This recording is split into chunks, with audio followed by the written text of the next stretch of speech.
So the project I'm working on now is the line edit. That's what the author and I have agreed to call it, of a manuscript that's been developmentally edited. It's in good shape. It's in what I call a second draft form and ready to undergo a line edit.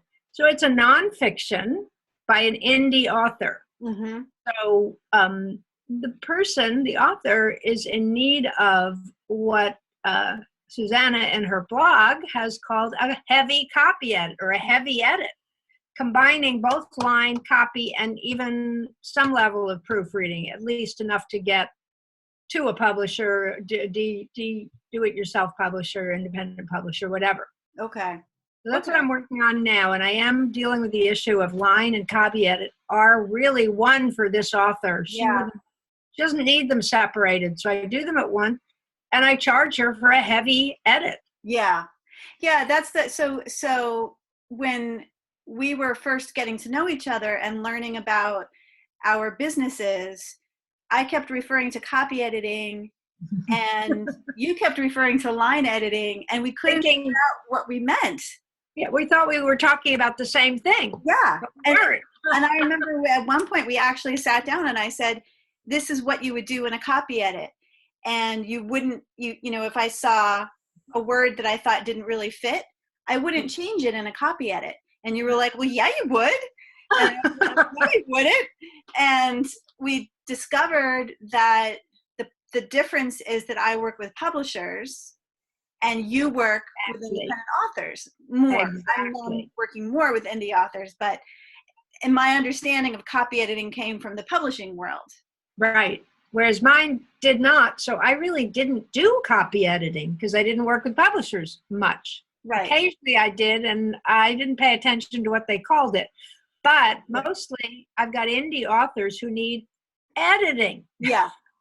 That's all they know. And I look at it and then I call the shots and say, well, your style really needs a facelift here. It needs a pickup, in your tone. And plus you've got punctuation errors all over. So I'm like putting those two together. I'm going to handle it all for them, calling it heavy editing. Heavy editing. And these are independent authors. They don't have a publisher's support. They're writing mostly nonfiction, self-help, advice type books. And they don't know the art of writing as well, maybe, as a fiction writer might have more attention on the art and the craft. My authors have a purpose for writing their book. They're not necessarily good writers. They need more help. So you can really get in there at the language level, whether it's little matters of spelling or bigger matters of syntax, and you know that the author is really looking for that kind of help. Yes.